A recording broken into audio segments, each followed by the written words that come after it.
Quigley always moved with a cheerless look in his eyes from having to haul back a loaded junk cart after many hours of scavenging through the nearby wastelands. A procedure to which he was very much accustomed to doing.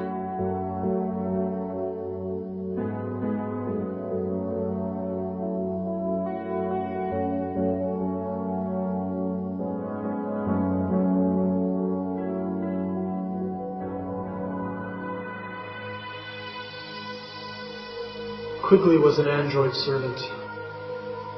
He was both designed and constructed by the hands of his own master, a cybernetic engineer who lived and worked within the dark confines of his own laboratory.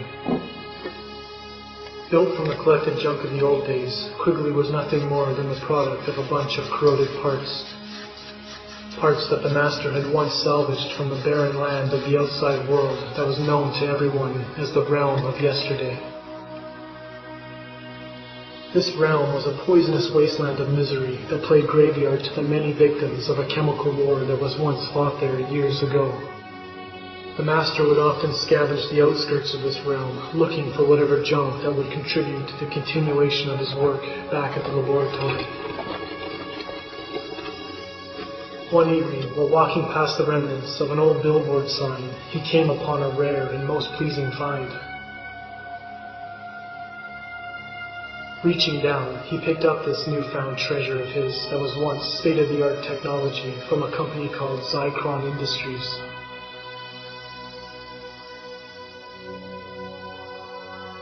He then turned to look upon the old billboard, which sat half-decomposed into the ground a few meters away, and laughed to himself about a hopeless vision that was obviously unforeseen by an eyeless world which no longer existed.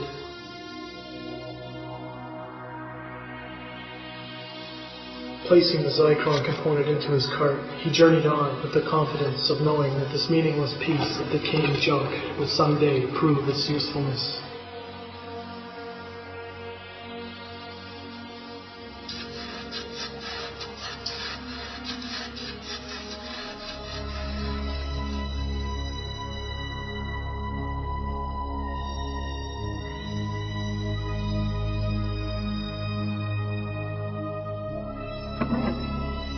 Quigley came to be a very useful servant who did all that was expected of him. From sweeping the floors and cleaning the equipment, to scavenging through the old subway tunnels, searching for whatever junk that might be usable. And at the end of every day, he would rest his heavy eyes upon the narrow ledge of the laboratory window and stare out far beyond the confines of his secluded world into the vast domain of the realm of yesterday. Always his eyes would lay fixed upon the ghastly sight of a tall building which stood dilapidated but strong in the far distance. A structure that dominated the horizon of polluted sky deep within the heart of the realm. He would gaze at the structure in awe, for the reasons of its existence were unknown to him. A cloud of mystery that plagued his mind every night as he sat there looking into the boundless stretch of unknown territory which resided before him. An obscurity both fascinating and tempting.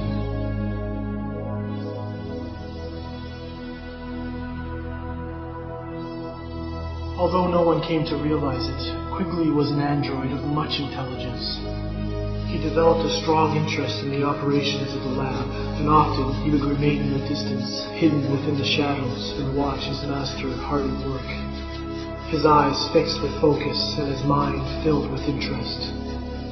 As time went by, he came to learn a great deal about the perplexing intricacies of his master's work, a knowledge he gradually acquired and then put to good use when one day he decided to create a machine of his own. A machine that would have undoubtedly proven to have been a great benefit to the lab. When the machine was complete, Quigley put down his tools, reached over and switched it on. Instantly, the machine began to spring to life. Quigley watched the success of his achievements with much satisfaction, and a sense of fulfillment started to flow through his circuits. And at that very moment, without warning, the door of the storage room violently swung open, and in came the master, who instantly proceeded to scold Quigley, telling him that all he was doing was wasting his time.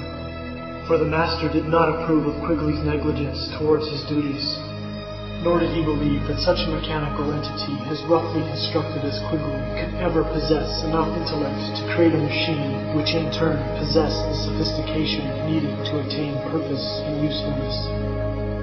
With a firm thrust of his foot, the master shoved the machine with great force, sending it smashing into the wall. He forbid Quigley from building anything ever again.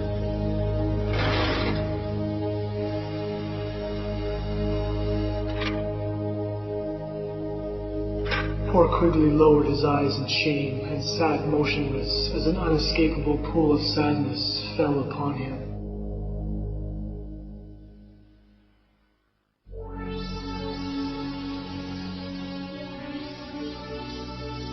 Shortly after the rejection of his machine, Quigley began to realize that nobody looked upon him as being an equal.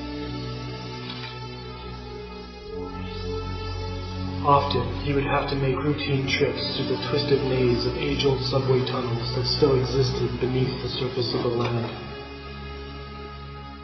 These tunnels were sealed off long ago after the Great Wars and supplied with breathable air so they could be used as transport routes by the local people.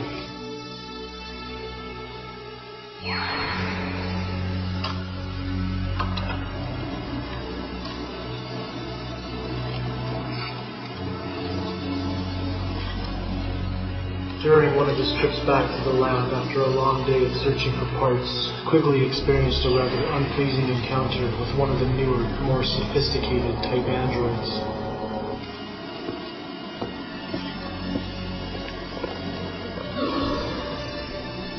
From out of nowhere, this android came hovering through the air at such a great speed, it crashed into Quigley's junk cart,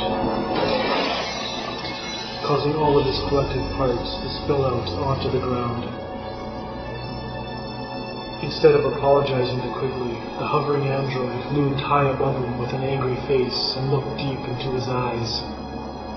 He then told Quigley that all freak machines such as himself ought to be rounded up and dismantled, for they caused more harm than they did good.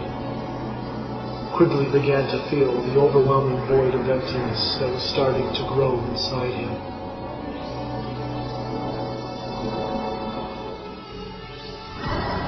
Slowly, he attempted to gather together all the parts of junk which had spilled from his cart.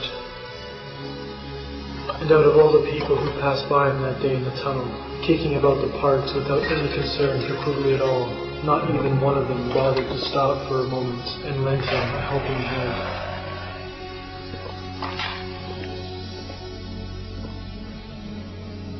From that day on, Quigley merely existed as a being who believed he was living a life of worthlessness.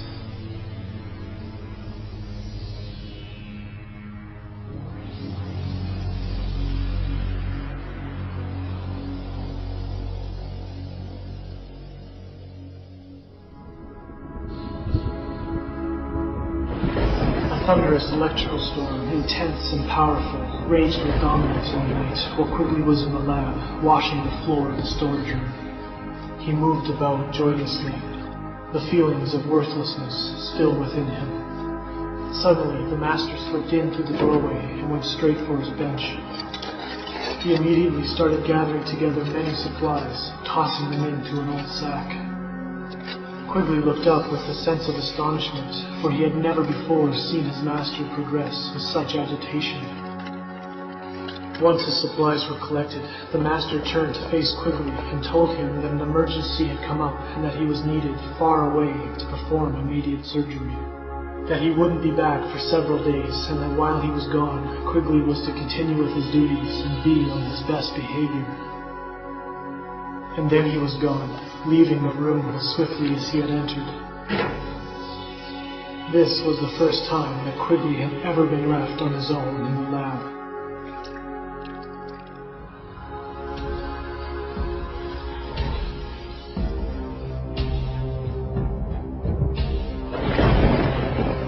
The fierceness of the storm raged on as night slowly turned into day.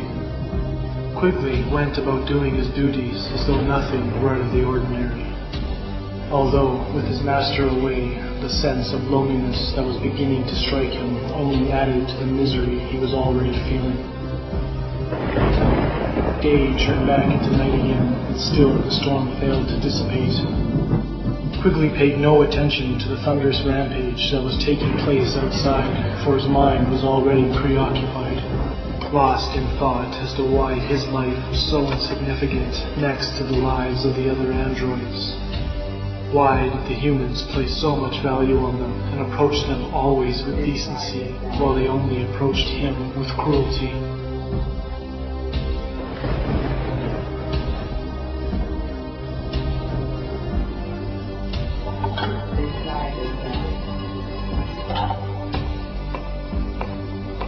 Iroh was a data transfer cyborg who worked for many people of the local community.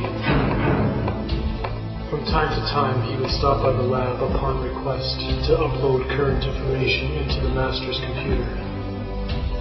Quigley looked over at Iroh as he plugged himself into the main computer console.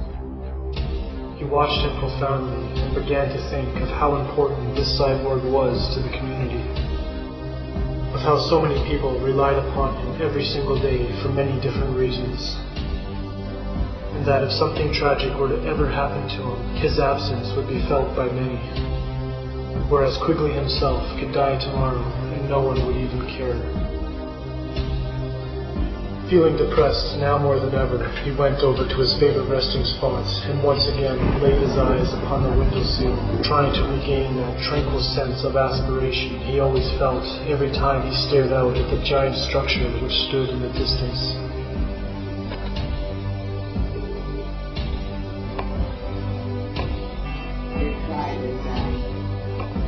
As Iroh was preparing to leave the lab, he noticed Quigley stooped against the window. A cloud of sadness all around him.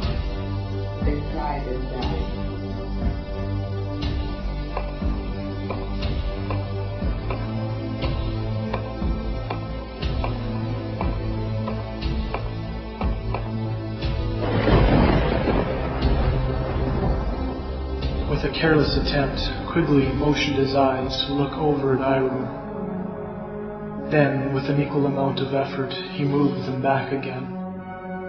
Iroh curiously looked out the window to see what it was that Quigley had found so mesmerizing. He saw the enormous structure standing in the distance, and then told Quigley that in all his years of existence he had never seen anything quite as spectacular as the great Tower of Yesterday which stood before them. Iroh's words stimulated Quigley, and instantly he became alive with excitement. He was never aware that Iroh possessed information about the outside world. He wanted to know more. He wanted to be able to fathom all there was to know of this mysterious structure which intrigued him so.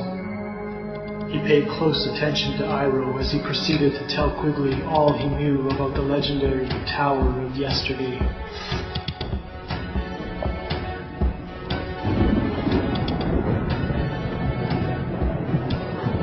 For this age-old building, which still stood as tall as ever, was said to have been the apparent resting place of the mighty Galvacon, a grand idol of worship that, according to prophecy, would one day come back to life and free the entire land from the toxic air by restoring the atmosphere. The idol of Galvacon was believed to have been built way back in the days of yesterday when the chemical wars were alive with terror. This was a time of great chaos. Opposing forces attacked from all directions.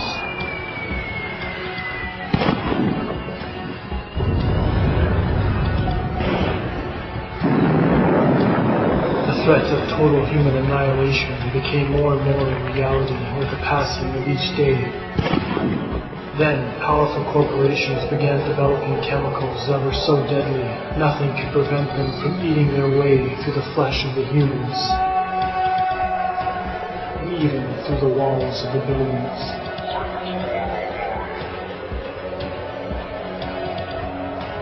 The cities were crumbling.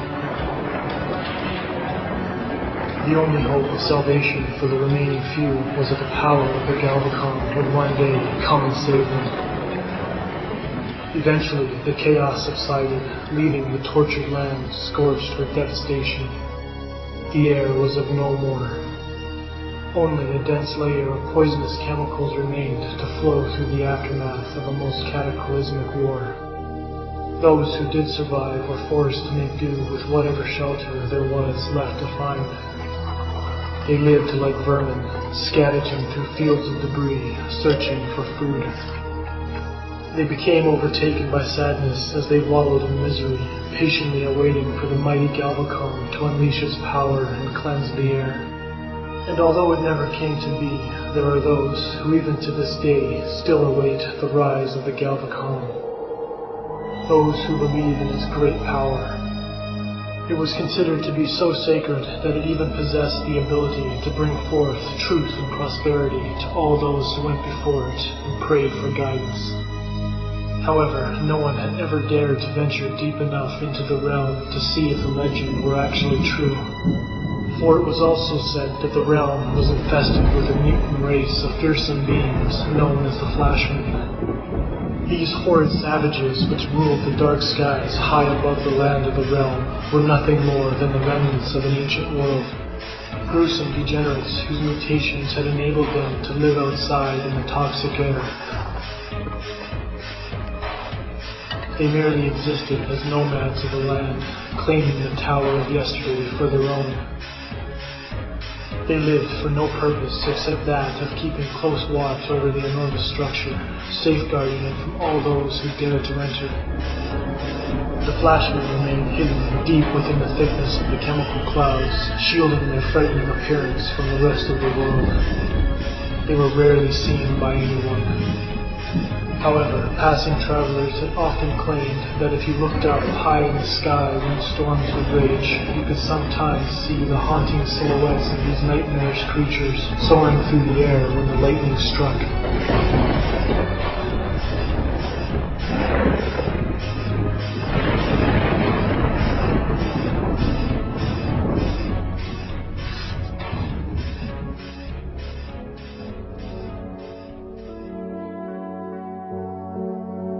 Quigley was astonished. He had always sensed there was something uniquely captivating about this aging structure which stood in the distance. But never before had he realized it contained such a history as fascinating as the one he was just told of. And at that very moment, something inside him began to awaken.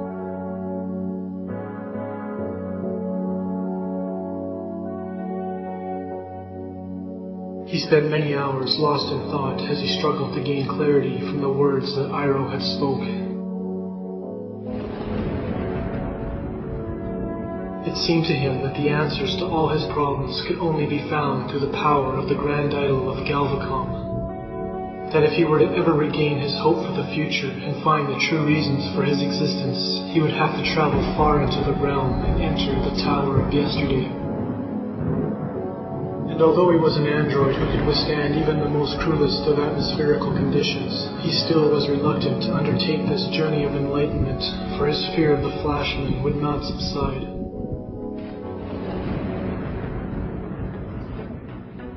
And then he realized that if he were to ever achieve the knowledge he sought, he would have to forget his fears and try to be strong. He could not afford to allow anything to stand in the way of accomplishing something as important as this.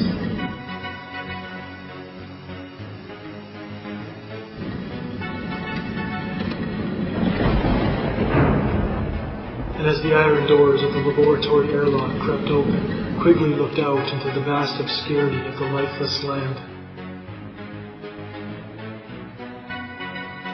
He began to feel a certain confidence he had never felt before.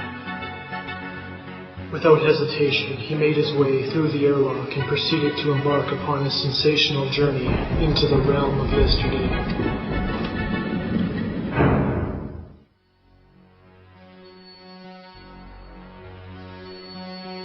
The poisonous air flowed thick through the atmosphere as Quigley passed over the barren land. Nothing but a sense of despair surrounded him from all directions.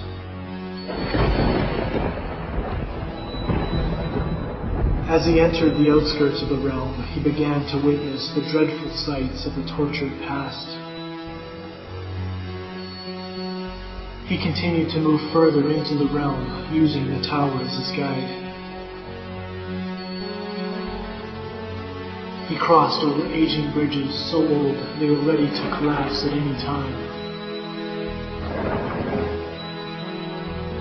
He made his way through long streets that were totally covered in miles of rubble. Death and destruction was all that he saw.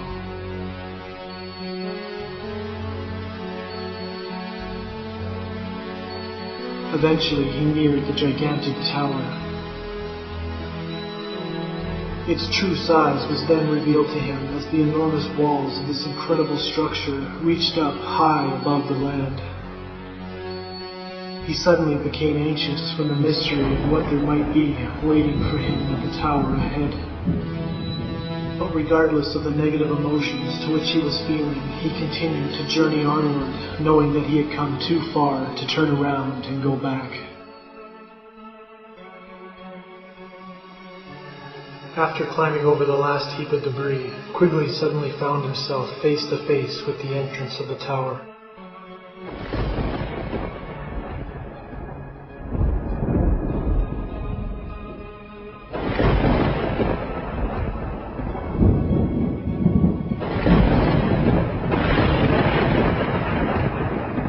A deep moat had been roughly constructed around the doorway of the building to protect it from unwanted intruders.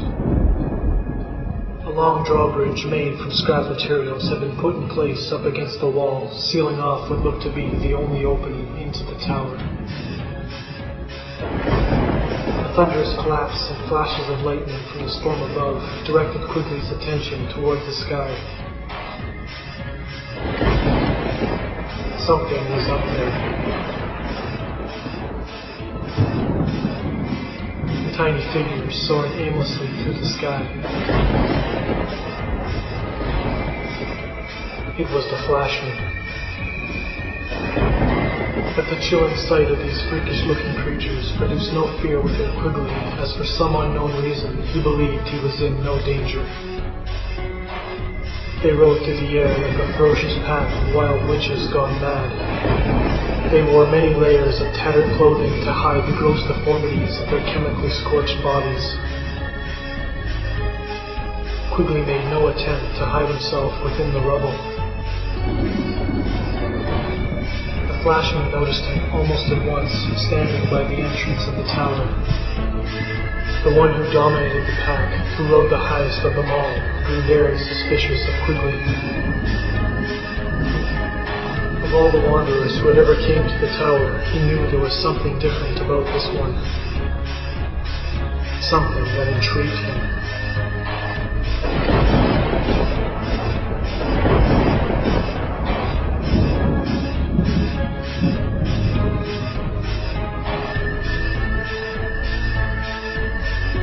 It was the Zychron component to which he was interested in.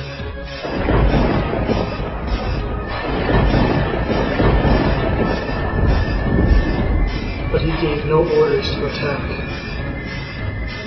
Instead, he went for Quigley himself. He came down fast. Quigley remained frozen. He was still without fear and ready to accept whatever fate would be given to him. The lightning intensified. The Flashman made no hesitations. He reached for his axe and raised it high above his head. He was almost within range. Quigley anticipated nothing. All that prevented him from running away was his faith in the Galvatron. He believed in its power, and he believed he was meant to be there for reasons that were unknown to him. The Flashman was upon his target quick. He came about with great speed and then launched his axe with all his might.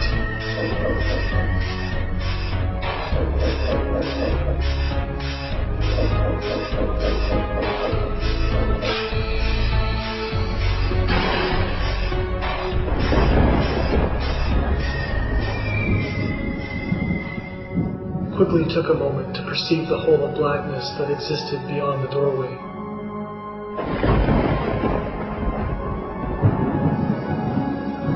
And then, with intrepid motion, he entered the tower and disappeared into the darkness.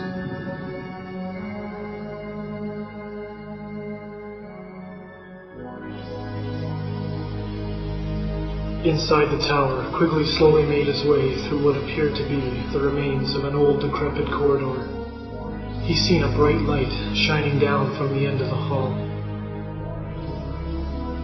He wondered to himself if this was the brilliant light of the Galvacom's mighty power, shining robustly as it patiently awaited for his arrival.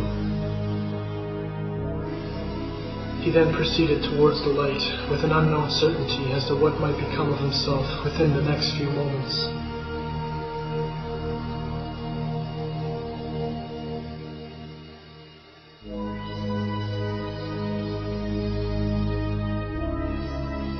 He emerged from the darkness of the corridor and saw something he had never seen before. A machine so enormous it filled the entire room. The flashmen were briskly moving about, tending to the many control consoles that surrounded this gigantic machine.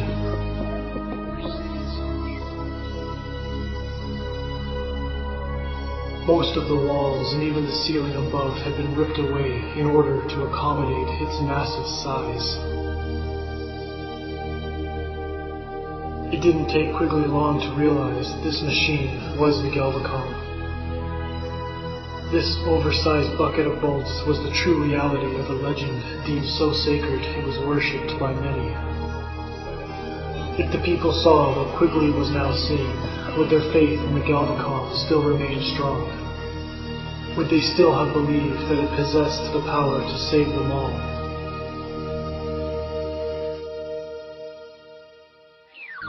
With the press of a button, the flashman activated an energy transmitter which carried through the air a wave of information that produced within Quigley an understanding that would reshape the foundation of his entire life. And at that exact moment, everything suddenly became clear to him. The tower of yesterday, the Galvacom, the flashman, the chemical wars. He had seen it all with total clarity and knew what it was he had to do.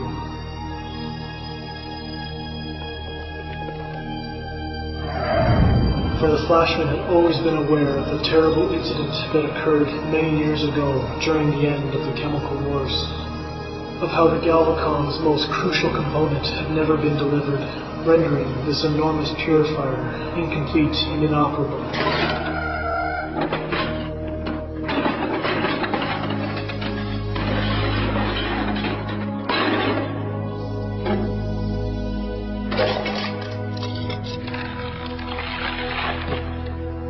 Misfortune that drained the land of all the hope it had once held towards a promising future.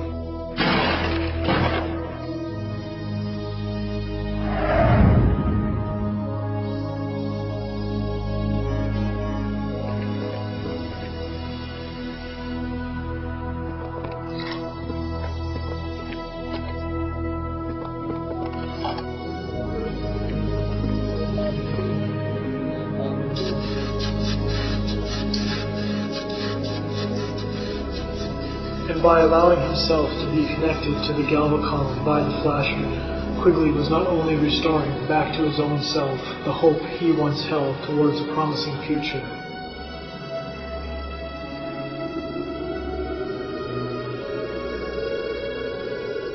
He was restoring it back to the lives of every living thing throughout the entire land.